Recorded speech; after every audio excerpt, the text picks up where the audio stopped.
নিজেদেরকে রাজাকার বলে স্বাধীনতা বিরোধী স্লোগান দেওয়ার বিষয়টিকে সুপ্রিম কোর্ট বার অ্যাসোসিয়েশনের পক্ষ থেকে নিন্দা জানাই, তীব্র নিন্দা জানাই এবং ধিক্কার জানাই। হাইকোর্ট ডিভিশনের রায় বলা দেওয়া হয়েছে, কোঠাপোতা থাকবে যারা আন্দোলন করছে, যেহেতু বিষয়টি আপিল বিভাগের বিচারাধীন, আমাদের মাননীয় প্রধানমন্ত্রী জননেত্রী শেখ হাসিনা সহ দলের যারা নেতৃবৃন্দ তারা বলেছেন যে আদালত থেকে যে সিদ্ধান্ত হয় উভয় পক্ষই যেন সেই সিদ্ধান্ত মেনে নেয়।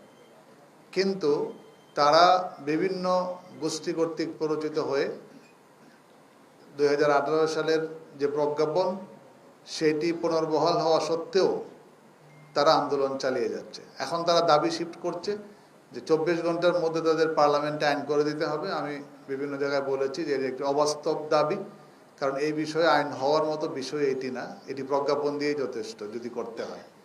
আর যখন বিচারাধীন একটি বিষয় আপিল বিভাগ